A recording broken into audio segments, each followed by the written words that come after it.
విద్యా హక్కు చట్టం పేద విద్యార్థుల భవిష్యత్తుకు వరమని భాజపా జిల్లా అధికార ప్రతినిధి గాలి హరిప్రసాద్ తెలిపారు.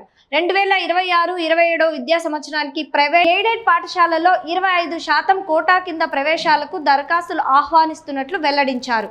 అర్హులైన విద్యార్థులు ఈ అవకాశాన్ని వినియోగించుకోవాలని, అధికారులు అవగాహన కార్యక్రమాలు నిర్వహించాలని ఆయన కోరారు.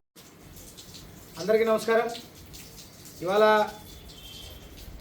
రాష్ట్రంలో ఉన్నటువంటి పేద విద్యార్థుల చదువును దృష్టిలో ఉంచుకొని రాష్ట్ర ప్రభుత్వం ఏదైతే 2009 విద్యా హక్కు చట్టాన్ని అనుసరించి ప్రైవేటు పాఠశాలల్లో అన్ఎయిడెడ్ స్కూళ్ళల్లో 25% ఉచితంగా విద్యను అందించాలనేది ప్రభుత్వ నిబంధనను ఉంది. కాబట్టి ఆ యొక్క నిబంధనను అనుసరించి ఇవాళ రాష్ట్ర ప్రభుత్వము గత నెలలో 20వ తారీఖు నుంచి ఈ నెల 10వ తారీఖు వరకు దరఖాస్తులు స్వీకరిస్తూ ఉంది.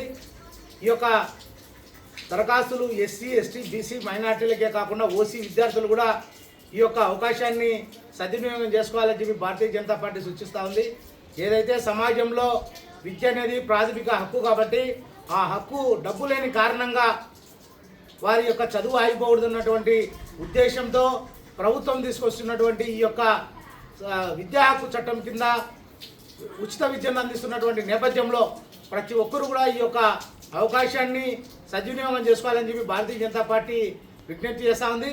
ప్రైవేటు పాఠశాలల్లో 25% మేర ఉచితంగా పేద విద్యార్థులకు చదువును అందించాలన్నటువంటి నిబంధన ఉన్నటువంటి నేపథ్యంలో ప్రతి ఒక్క పేద విద్యార్థుల తల్లిదండ్రులు ఈ యొక్క చక్కటి అవకాశాన్ని వినియోగించాలని చెప్పి భారతీయ జనతా పార్టీ తరఫున మీకు సూచిస్తూ, అలాగే విద్యాశాఖ అధికారులు కూడా నేను ఒకటే తెలియజేస్తా ఉన్నా, మీరు కేవలం ఒక పత్రికలకు ప్రకటన ఇచ్చి ఊరుకుంటే సరిపోదని చెప్పి నేను ఈ సందర్భంగా తెలియజేస్తూ, ఏదైతే ప్రజల్లో చైతన్యవంతం వచ్చే విధంగా ఆ యొక్క చట్టం మీద అవగాహన కల్పించే విధంగా చర్యలు తీసుకోవాలని చెప్పి విద్యాశాఖ అధికారులకు భారతీయ జనతా పార్టీ సూచిస్తాను.